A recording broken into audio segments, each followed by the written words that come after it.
வணக்கம். நியூட்டனின் இயக்கவியல், ஈர்ப்பு விதிகள் இத கேட்ட உடனே நிறைய பேருக்கு ஸ்கூல் ஞாபகம் வரலாம். சரியா? இன்னைக்கு நாம பார்க்க போற இந்த அலசல் சும்மா ஏதோ தியரிய படிக்கிற மாதிரி போர் அடிக்க போறதில்ல. இனி வரப்போற செஷன்கள்ல நீங்க எதை கத்துக்க போறீங்க அப்படிங்கிற ஒரு பக்கா ரோட் மேப்பை நம்ம பார்க்க போறோம். சரி, வாங்க உள்ள போகலாம். இந்த செஷனோட முடிவுல நீங்க நிஜமாவே என்ன கத்துக்க போறீங்கன்னு ஒரு கேள்வி வரலாம். நாம பார்க்க போறது வெறும் இலக்குகளோட பட்டியல் கிடையாதுங்க. இந்த பிரபஞ்சம் எப்படி இயங்குதுன்னு புரிஞ்சுக்க போற ஒரு மாஸ்டர் கீ. இத கத்துக்கிட்டீங்கன்னா உங்களை சுத்தி நடக்கிற விஷயங்களை ரொம்ப துல்லியமா உங்களால உணர முடியும். நம்ம பயணத்தோட சுருக்கம் இதுதான். முதல்ல விசையின் அடிப்படைகள், அப்புறம் நியூட்டனின் விதிகள், நிறை மற்றும் எடை, ஈர்ப்பு விசை, கடைசியா கணக்கீட்டு சிக்கல்களை தீர்க்கும் வழிகள்.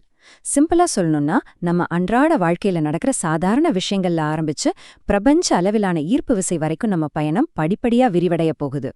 முதல் பகுதி விசையின் அடிப்படைகள். எந்த ஒரு பெரிய இயற்பியலாளரா இருந்தாலும் நம்ம சுத்தி கண்ணுக்கு தெரியாம வேலை செய்யற அந்த விசைகளை முழுசா புரிஞ்சுக்கிறதுல இருந்து தான் அவங்க பயணத்தையே ஆரம்பிப்பாங்க. நாமும் அங்கிருந்து தான் தொடங்க போறோம். விசை, இயக்கம்னா என்னென்ன ஆழமா புரிஞ்சுக்க போறீங்க. பஸ்ல போயிட்டு இருக்கும்போது திடீர்னு பிரேக் போட்டா நாம ஏன் முன்னாடி போய் விழுறோம்? அதான் நிலைமம், அதாவது இனர்ஷியா.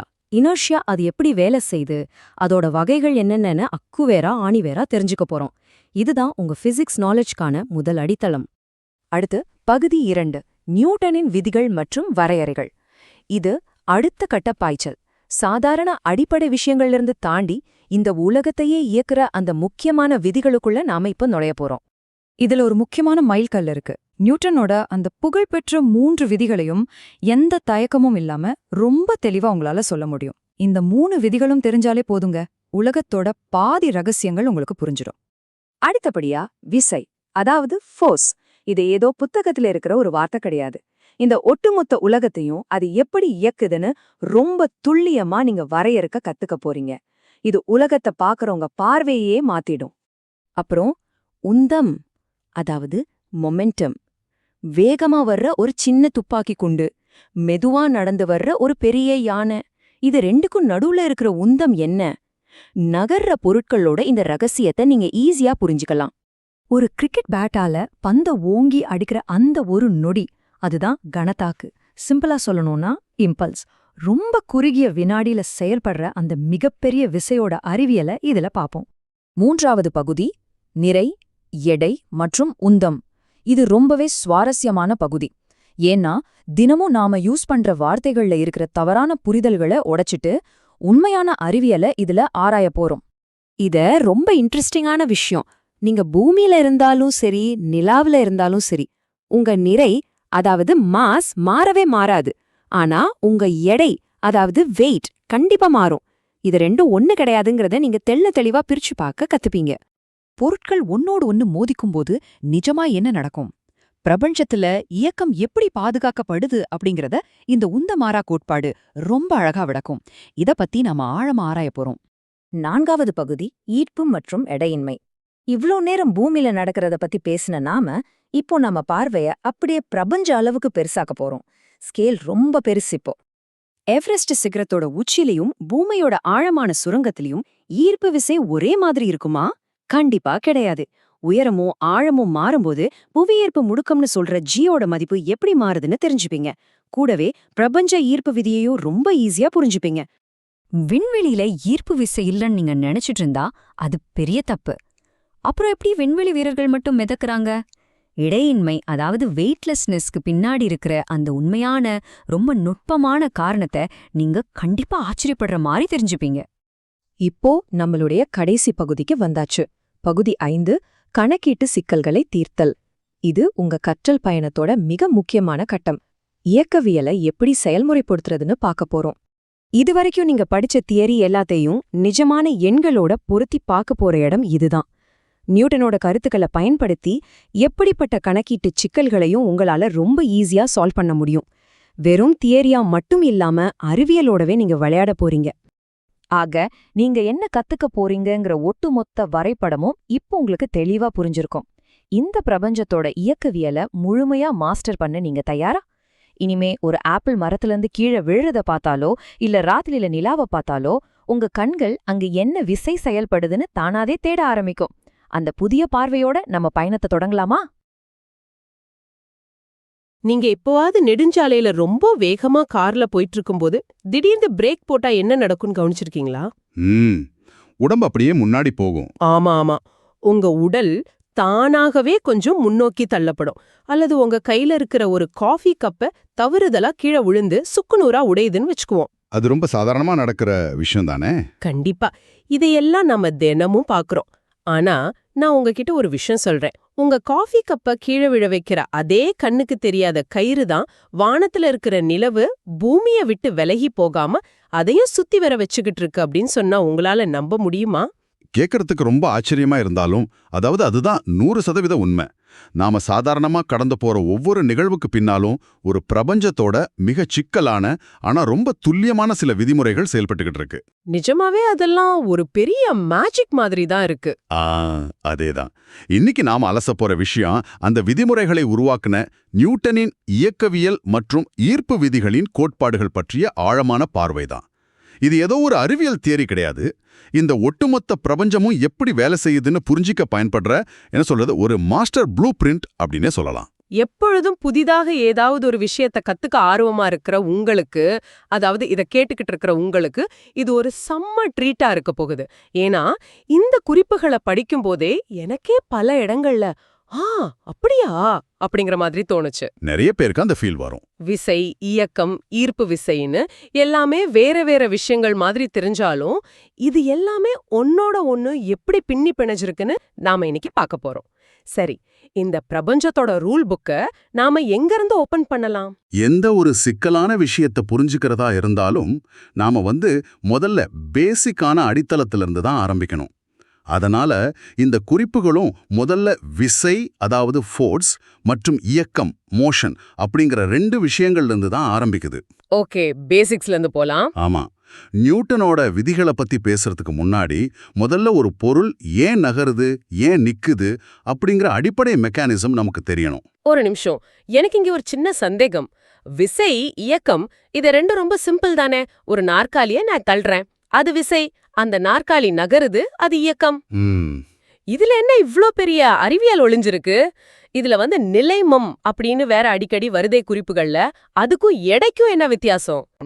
ஆனா அறிவியல் ரீதியா பார்க்கும்போது ஒரு பொருள் தன்னோட நிலையை மாத்திக்கணும்னா அங்க வெளியில இருந்து ஒரு அழுத்தம் தேவைப்படுது. ஓகே, அந்த அழுத்தம் தான் விசை. இப்போ நீங்க கேட்ட அந்த நிலைமம் அப்படிங்கிற வார்த்தைக்கு வருவோம். நிலைமம்ங்கிறது எடை கிடையாது, அது ஒரு பொருளோட அடிப்படை குணம். ரொம்ப சுருக்கமா சொல்லணும்னா அது மாற்றத்தை எதிர்க்கிற ஒரு தன்மை. மாற்றத்தை எதிர்க்கிற தன்மையா? எனக்கு என்னமோ இதை படிக்கும்போது ஒரு பொருளோட என்ன சொல்றது ஒரு பிடிவாதம் மாதிரி தான் தோணுச்சு. பிடிவாதம் கரெக்டான வார்த்தை. அதாவது ஞாயிற்றுக்கிழமை காலையில நான் சோஃபால படுத்துக்கிட்டு இருந்தேன்னா நான் எந்திரிக்க மாட்டேன், என்னை அப்படியே விட்டுடுங்க அப்படின்னு அடம் பிடிப்பேன். ஆமா, அதே நான் ஒரு விஷயத்துல வேகமா ஓடிக்கிட்டு இருந்தேன்னா நான் நிற்க மாட்டேன், போய்கொண்டே இருப்பேன் அப்படின்னு சொல்வேன். ஒரு பொருள் காட்டுற இந்த பிடிவாத குணத்தை தான் நாம நிலைமம்னு சொல்றோமா? உங்க ஞாயிற்றுக்கிழமை சோஃபா உதாரணம் இருக்கே, அதுதான் நிலைமத்தை விளக்குறதுக்கு சரியான வார்த்தை. ஆமாம், ஒவ்வொரு பொருளும் தன்னோட தற்போதைய நிலையிலேயே தொடர்ந்து இருக்கத்தான் விரும்பும். ஓஹோ, அந்த பிடிவாதத்தை உடைக்க நீங்க ஒரு முயற்சியை போடுவீங்க பாத்தீங்களா, அந்த பொருள் காற்றும் எதிர்ப்பத்தான் நிலைமம்னு சொல்றோம். இதுல 3 வகைகள் இருக்கு. ஓய்வில் நிலைமம், இயக்கத்தில் நிலைமம், அப்புறம் திசையில் நிலைமம். ஒரு நிமிஷம், திசைக்கும் பிடிவாதம் இருக்கா என்ன? நான் நேரா போனா நேரா தான் போவேன் அப்படின்னு ஒரு பொருள் அடம் பிடிக்குமா? கண்டிப்பா பிடிக்கும். இப்ப நீங்க கார்ல வேகமா நேர்கோட்டில் போயிட்டு இருக்கீங்கன்னு வச்சுக்குவோம். திடீர்னு டிரைவர் வண்டியை இடதுபுறமா திருப்புறாரு. அப்போ உங்க உடல் எந்த பக்கம் சாயும்? வலதுபுறமா சாயும். கரெக்ட். ஏன்னா உங்க உடல் அந்த நேர்கோட்டிலேயே பயணிக்கத்தான் பிடிவாதம் பிடிக்குது. காரோட திசை மாறும்போது உங்க உடல் அந்த மாற்றத்தை ஏத்துக்காம எதிர்க்கிறதுனால தான் அப்படி சாயிறீங்க. இதுதான் திசையில் நிலைமம். ஆடா, இது தினமும் நடக்கிற விஷயமாச்சே. ஆமா, நியூட்டனோட முதல் விதி சொல்ற விஷயமே இதுதான். வெளியிலிருந்து ஒரு விசை செயல்படாத வரைக்கும் ஒவ்வொரு பொருளும் தன்னோட அந்த பிடிவாதமான பழைய நிலையிலேயே தான் இருக்கும். அந்த பிடிவாதத்தை உடைக்கிற ஆயுதம்தான் விசை. சூப்பர். அப்போ ஒரு வழியா அந்த பிடிவாதத்தை உடைச்சு ஒரு பொருளை நம்ம நகர வச்சிட்டோம், அது ஓட ஆரம்பிச்சிடுச்சு. ஆனா இங்கதான் எனக்கு ஸ்கூல் படிக்கிற காலத்துல இருந்து ஒரு பெரிய குழப்பம் இருக்கு. என்னது அது? இந்த உந்தம் மற்றும் கணத்தாக்கு, அதாவது மொமெண்டம் அண்ட் இம்பல்ஸ் அப்படின்னு 2 வார்த்தைகள் வருது. எனக்கு ரெண்டுமே ஒண்ணுதான், ஏதோ ஒரு பெரிய பொருள் இடிக்குது அப்படிங்கிற மாதிரி தான் தோணுது. ரெண்டுக்கும் என்னங்க வித்தியாசம்? பல பேருக்கு வர்ற குழப்பம்தான் அது. ரெண்டும் ஒண்ணு கிடையாது. முதல்ல உந்தம் பத்தி பாப்போம். உந்தம் அப்படிங்கிறது ஒரு பொருளுக்குள்ள அடங்கியிருக்க ஒட்டுமொத்த இயக்கத்தோட அளவு. ஓகே. அதை எப்படி அளக்கலாம்னா, ஒரு பொருளோட நிறை, அதாவது மாஸ், மற்றும் அதோட வேகம், வெலாசிட்டி, இது ரெண்டையும் பெருக்கி கிடைக்கிறது தான் உந்தம். இத நான் இப்படி புரிஞ்சுக்கலாமா? இப்போ ஒரு பெரிய சரக்கு லாரி ஒரு மணிக்கு 10 கிலோமீட்டர் வேகத்துல ரொம்ப மெதுவா வந்துட்டு இருக்கு. அத நாம முன்னாடி போய் கையால தடுத்து நிறுத்த முடியாது. ஏன்னா அதோட வேகம் குறைவுனாலும் அதோட நிறை ரொம்ப அதிகம். அதனால அதோட உந்தம் ரொம்ப அதிகமா இருக்கும். கண்டிப்பா. அதே சமயம் துப்பாக்கியிலேருந்து வர்ற புல்லட் ரொம்ப ரொம்ப சின்னது, எடை குறைவு. ஆனா அதோட வேகம் அதிபயங்கரமா இருக்கிறதுனால அதோட உந்தமும் ரொம்ப அதிகமா இருக்கும். அப்படித்தானே? மிக துல்லியமான புரிதல். அந்த லாரிக்கும் புல்லட்டுக்கும் உள்ள பொதுவான விஷயமே அந்த உந்தம் தான். சரி, இப்ப கணத்தாக்கு அப்படின்னா என்னன்னு பாப்போம். சொல்லுங்க. கணத்தாக்குங்கிறது ஒரு பெரிய விசை ரொம்ப ரொம்ப குறுகிய கால நேரத்துல ஒரு பொருளின் மேல செயல்படுறது, அல்லது உந்தத்துல ஏற்படுற ஒரு திடீர் மாற்றம்னு சொல்லலாம். எனக்கு இன்னும் அது சரியா புடிபடல. கணத்தாக்குக்கு ஏதாவது நிஜ வாழ்க்கை உதாரணம் இருக்கா? அது எப்படி உந்தத்துல இருந்து மாறுபடுது? சரி, கிரிக்கெட் விளையாட்டு எடுத்துக்குவோம். ஒரு பேட்ஸ்மேன் பந்தை ரொம்ப வேகமா அடிக்கிறாரு. ஃபீல்டர் அந்த பந்தை கேட்ச் பிடிக்கணும். அவர் தன்னோட கைய அப்படியே விரைப்பா வச்சு பந்தை பிடிச்சா என்னாகும்? கை பயங்கரமா வலிக்கும். சில நேரத்துல கை எலும்பு கூட உடைய வாய்ப்பு இருக்கு. ஆமா, ஏன்னா ரொம்ப அதிக உந்தத்தோட வர்ற அந்த பந்தை அவர் ஒரே செகண்ட்ல, அதாவது சுழியமான நேரத்துல, 0 டைம்ல தடுத்து நிறுத்துறாரு. இதனால பந்தோட மொத்த உந்தமும் ஒரு மிகப்பெரிய விசையா அவரோட கைகள்ல இறங்குது. இதுதான் கணத்தாக்கு. ஓஹோ. ஆனா நல்லா கவனிச்சு பாருங்க, திறமையான ஃபீல்டர்கள் பந்தை பிடிக்கும்போது தன்னோட கைகளை பந்து வர்ற திசையிலேயே கொஞ்சம் பின்னோக்கி இழுத்துக்கிட்டே பிடிப்பாங்க. ஆமா ஆமா, பாத்திருக்கேன். அது பாக்குறதுக்கு ஸ்டைலா இருக்கும்னு நினைச்சேன். அதுக்கு பின்னாடி இயற்பியல் இருக்கா என்ன? நிச்சயமா. இத கொஞ்சம் கணித ரீதியா யோசிச்சு பாருங்க. இப்ப பந்து 100 யூனிட் ஆற்றலோட உங்க கையை நோக்கி வருது. நீங்க கைய பின்னாடி இழுக்காம அப்படியே பிடிச்சீங்கன்னா அந்த 100 யூனிட் ஆற்றலையும் உங்களோட கை வெறும் 1 செகண்ட்ல தாங்கிக்கணும். அது ரொம்ப வலிக்கும். ஆத்தி. ஆமா. ஆனா நீங்க பந்த பிடிச்சுக்கிட்டே கைய பின்னோக்கி இழுக்கும்போது பந்த முழுமையா நிறுத்துறதுக்கான நேரத்தை நீங்க அதிகமாக்குறீங்க. இப்ப அந்த 100 யூனிட் ஆற்றல் 5 செகண்ட்ல கொஞ்சம் கொஞ்சமா குறையுதுன்னு வச்சுக்குவோம். அப்போ 1 செகண்டுக்கு உங்க கை வெறும் 20 யூனிட் அழுத்தத்தை தான் சந்திக்கும். அடடே, அப்போ நேரத்தை அதிகமாக்குறது மூலமா அந்த விசை ஏற்படுத்துற தாக்கத்தை கணிசமா குறைச்சிடுறாங்க. கரெக்ட்.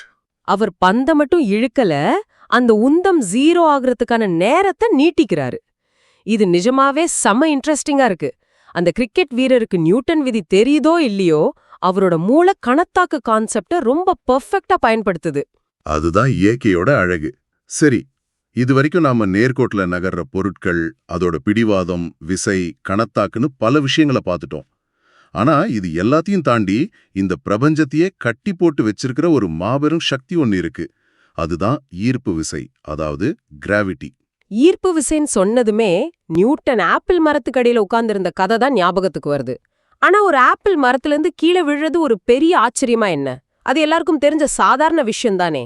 அதுதான் பலரும் செய்யற தப்பு. ஆப்பிள் கீழே விழுது அப்படிங்கறத கண்டுபிடிச்சது நியூட்டனோட மேதமை கிடையாது. பின்ன அந்த ஆப்பிள் ஏன் கீழே வருதுன்னு யோசிச்ச அவரு அதே நேரத்துல வானத்துல இருக்கிற நிலவை அண்ணாந்து பார்த்தாரு. ஆப்பிளை கீழே இழுக்கிற அதே பூமி ஏன் அந்த நிலவை கீழே இழுக்கல? இல்ல ஒருவேளை அந்த நிலவையும் பூமி இழுத்துக்கிட்டு தான் இருக்கான் அப்படின்னு யோசிச்சாரு பாருங்க. அங்கதான் பொது ஈர்ப்பு விதி பிறந்தது. வாவ். ஆமா, இந்த பிரபஞ்சத்துல நிறை, அதாவது மாஸ் இருக்கிற எந்த 2 பொருட்களுக்கும் இடையில ஒரு ஈர்ப்பு விசை இருந்துகிட்டே இருக்கும்னு அவரு நிரூபிச்சாரு. சரி, நிறை அப்படின்னு ஒரு வார்த்தையை பயன்படுத்துனீங்க. இங்கதான் எனக்கு அடுத்த குழப்பம் வருது. நம்ம அன்றாட வாழ்க்கையில ஹாஸ்பிட்டலுக்கு போனா உங்க எடை என்ன அப்படின்னு கேட்பாங்க. நாமளும் ஏன் எடை 65 கிலோ அப்படின்னு சொல்வோம். ஆனா இயற்பியல் படி நிறைக்கும் எடைக்கும் பெரிய வித்தியாசம் இருக்குன்னு குறிப்புகள்ல சொல்லியிருக்காங்களே. அப்போ நான் 65 கிலோன்னு சொல்றது தப்பா? இயற்பியல் படி பார்த்தா நீங்க சொல்றது தப்புதான். அப்படியா? ஆமா. நிறை அப்படிங்கிறது உங்க உடம்புல எவ்வளவு பருப்பொருள், அதாவது எவ்வளவு அணுக்கள் இருக்கு அப்படிங்கறத குறிக்கிறது. அது எப்பவுமே மாறாது. நீங்க பூமியில இருந்தாலும் சரி, நிலாவுல இருந்தாலும் சரி, செவ்வாய் கிரகத்துல இருந்தாலும் சரி, உங்க நிறை 65 கிலோகிராமா தான் இருக்கும். ஓகே, அப்ப எடை? எடை அப்படிங்கிறது வேற. உங்க நிறை மேல அந்த கிரகத்தோட ஈர்ப்பு விசை எவ்வளவு வலிமையா செயல்படுது அப்படிங்கறத அளக்கிறது தான் எடை. ஒரு நிமிஷம். அப்போ எடை அப்படிங்கிறது ஈர்ப்பு விசை பண்ற ஒரு மாயா, குறிப்புகள்ல அந்த ஸ்மால் ஜி, அதாவது புவியீர்ப்பு முடுக்கம் பத்தி சொல்லும்போது அது உயரம் மற்றும் ஆழத்தை பொறுத்து மாறும்னு போட்டிருக்கு. கரெக்ட். அப்போ நான் இருக்கிற இடத்த பொறுத்து என் எடை மாறுமா? உதாரணத்துக்கு நான் எவரெஸ்ட் சிகரத்தோட உச்சிக்கு போனா என் எடை குறைஞ்சிடுமா? கண்டிப்பா குறையும். ஈர்ப்பு விசை இப்போவுமே பூமியோட மையப்பகுதியிலிருந்து தான் செயல்படுது. நீங்க பூமியோட மையத்திலிருந்து எவ்வளவு தூரம் விலகி போறீங்களோ அவ்வளவுக்கு அவ்வளோ ஈர்ப்பு விசை குறையும். ஓஹோ. அதனால நீங்க எவரெஸ்ட் உச்சிக்கு போனா பூமியோட மையத்திலிருந்து ரொம்ப தூரம் தள்ளி இருக்கிறீங்க. அப்போ ஜியோட மதிப்பு குறையும். அதனால உங்களை அறியாமலேயே உங்க எடையும் கொஞ்சம் குறையும். வா, ஆச்சரியமா இருக்கே. சரி, அப்போ நான் எவரெஸ்ட் உச்சிக்கு போகாம பூமிக்கு அடியில ஒரு பெரிய சுரங்கம் தோண்டி ஆழமா உள்ள போறேன்னு வெச்சுக்குவோம். அப்போ நான் பூமியோட மையத்துக்கு ரொம்ப பக்கத்துல போறேன். அப்ப ஈர்ப்பு விசை இன்னும் அதிகமாகி என் எடை பயங்கரமா அதிகரிக்கணும்ல? லாஜிக்கா யோசிச்சா அப்படிதான் தோணும். ஆனா இங்க தான் இயற்கையோட மிக சிறந்த ஒரு மெக்கானிசம் செயல்படுது. நீங்க பூமிக்கு அடியில ஆழமா போக போக உங்களுக்கு கீழே இருக்கிற பூமி உங்களை மையத்தை நோக்கி இழுக்கும். ஆனா அதே நேரத்துல உங்களுக்கு மேல இருக்கிற பூமியோட ஒரு பகுதி உங்களை மேல் நோக்கி இழுக்க ஆரம்பிக்கும். ஓ. அதாவது எல்லா பட்டத்திலிருந்தும் ஈர்ப்பு விசை உங்களை இழுக்க ஆரம்பிக்கும். அப்போ கீழ் நோக்கி இழுக்கிற விசையும் மேல் நோக்கி இழுக்கிற விசையும் ஒண்ணு கேன்சல் பண்ணிக்குமா? மிகச்சரி. அதனால நீங்க ஆழமா போக போக நிகர ஈர்ப்பு விசை குறைஞ்சுகிட்டே வரும். ஒருவேளை நீங்க கரெக்டா பூமியோட மையப்புள்ளிக்கு போயிட்டீங்கன்னா உங்களை சுத்தி எல்லா பக்கமும் சமமான அளவுல பூமி இருக்கும். எல்லா பக்கமும் சமமா இழுக்கிறதுனால அங்க ஈர்ப்பு விசையே இருக்காது. நிச்சயமாவா? ஆமா. அதாவது அங்கே ஜி மதிப்பு 0. அப்போ உங்க எடை என்ன தெரியுமா? முட்டை. 0. பூஜ்யமா? அதாவது எனக்கு எடையே இருக்காதா? நான் விண்வெளியில மிதக்கிற மாதிரி மையப்புள்ளிலையும் மிதப்பேனா? இத நினைச்சு பார்க்கவே தலை சுத்துது. ஆனா ஒரு நிமிஷம், எடையன்வே பத்தி பேசும்போது விண்வெளியில விண்வெளி வீரர்கள் மிதக்கிறத நம்ம டிவில பாத்திருப்போம். அது எடையன்மை தானே? அங்க ஈர்ப்பு விசையே இல்லன்னு தானே அர்த்தம்? இதுவும் பலரும் நினைச்சுக்கிட்டு இருக்கிற ஒரு தவறான விஷயம்தான். விண்வெளி வீரர்கள் மிதக்கிறதுக்கு காரணம் அங்க ஈர்ப்பு விசை இல்லைங்கிறது கிடையாது. இன்டர்நேஷனல் ஸ்பேஸ் ஸ்டேஷன் இருக்கிற இடத்துல பூமியோட ஈர்ப்பு விசை கிட்டத்தட்ட 90% அப்படியேதான் இருக்கு. என்னது, 90% இருக்கா? அப்புறம் எப்படி மிதக்குறாங்க? ஆனா அந்த விண்வெளி நிலையம் பூமியை நோக்கி தொடர்ந்து கட்டற்ற வீழ்ச்சியில, அதாவது ஃப்ரீ ஃபால்ல விழுந்துகிட்டே இருக்கு. அந்த வீழ்ச்சியோட சேர்ந்து உள்ள இருக்கிற விண்வெளி வீரர்களும் விழுந்துகிட்டே இருக்கிறாங்க. தொடர்ந்து விழுந்துகிட்டே இருக்கிறாங்களா? எனக்கு புரியலையே. ஒரு கட்டடத்துல இருக்கிற லிஃப்ட நினைச்சு பாருங்க. நீங்க லிஃப்ட்ல நின்னுகிட்டு இருக்கீங்க. திடீர்னு லிஃப்டோட கேபிள் அறுந்து லிஃப்ட் வேகமா கீழே விழுது. ஐயோ, கேக்கும்போதே வயிறு ஒரு மாதிரி இருக்கே. அந்த வினாடியில உங்க கால்களுக்கும் லிஃப்ட் தரைக்கும் இடையில எந்த ஒரு தொடர்பும் இருக்காது. நீங்களும் விழலீங்க, உங்களை தாங்கி பிடிக்க வேண்டிய தளமும் விழுது. அந்த லிஃப்ட் தரைய தொடுற வரைக்கும் நீங்க காத்துல மிதக்கிற மாதிரி ஒரு இடையின்மையை உணர்வீங்க. அதே மெக்கானிசம் தான் விண்வெளியிலையும் நடக்குது. ஆட கடவுளே! அப்போ நான் பூமியில நின்னுகிட்டு இருக்கிறேன்னு என் மூளைக்கு சொல்றது என் உடம்போட எடை கிடையாது. நான் பூமிக்கு குடுக்குற அழுத்தம் திரும்ப என் காலுக்கு ஒரு எதிர்வினை விசையா வருது பாத்தீங்களா? அதுதான் எனக்கு எடைய உணர வைக்குது. ஆமா.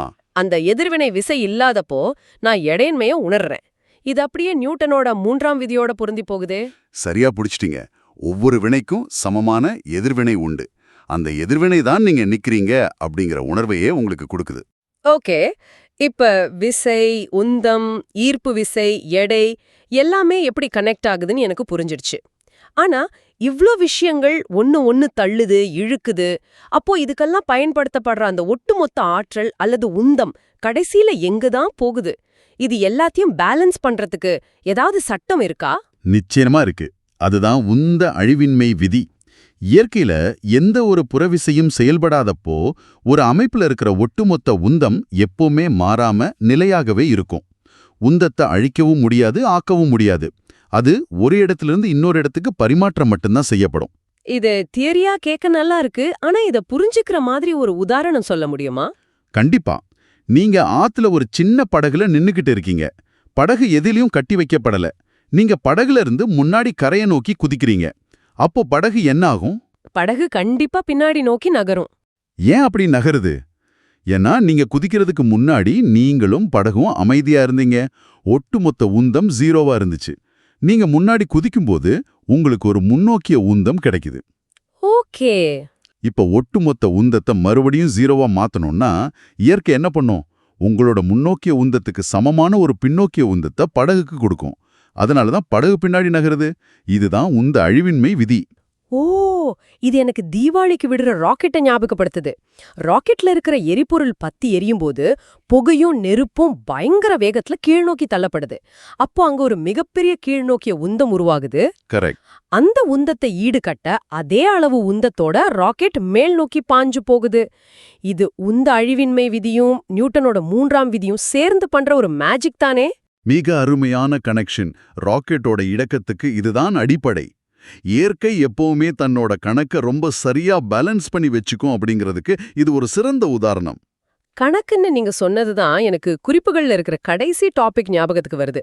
விசை மற்றும் இயக்கம் தொடர்பான எண் கணக்குகளை தீர்த்தல் அப்படின்னு சொல்லியிருக்காங்க.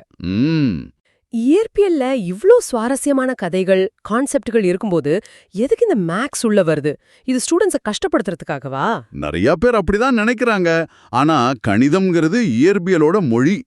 நீங்க ஒரு விஷயத்த வார்த்தைகளால எவ்ளோ அழகா வேணாலும் வர்ணிக்கலாம். ஆனா அதை எண்களால நிரூபிக்க முடியலன்னா அது வெறும் கற்பனை தான். அப்படியா சொல்றீங்க? ஆமா. இப்போ ஒரு பெரிய பாலம் கட்ட போறீங்கன்னு வச்சுக்குவோம். எனக்கு நியூட்டன் விதி தெரியும், ஈர்ப்பு விசை பாலத்தை கீழே இழுக்கும் அப்படின்னு வார்த்தையில சொன்னா பத்தாது. அந்த பாலம் எத்தனை டன் எடைய தாங்கும், ஒரு நாளைக்கு எத்தனை வண்டிகள் போனா அந்த பாலம் உடையாம இருக்கும்னு உங்களுக்கு துல்லியமா தெரியணும். ஓஹோ, அப்போ அந்த தியரிய எண்களா மாத்துனாதான் அத பிராக்டிக்கலா நம்ம பயன்படுத்த முடியும். ஆமா, அந்த விதியை ஒரு சமன்பாடா மாற்றி விடையை கண்டுபிடிச்சாதான் நம்ம பாதுகாப்பா வாழ முடியும்.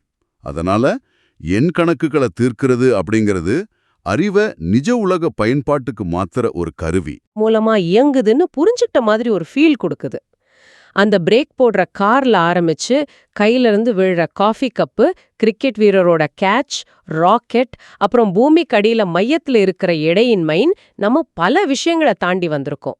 இந்த விதிகள் எல்லாமே வெறும் பாடப்புத்தகத்தில் இருக்கிற வரிகள் இல்லைங்கிறத இதை கேட்டுக்கிட்டு இருக்கிற உங்களுக்கு நான் சொல்லிக்க விரும்புறேன்.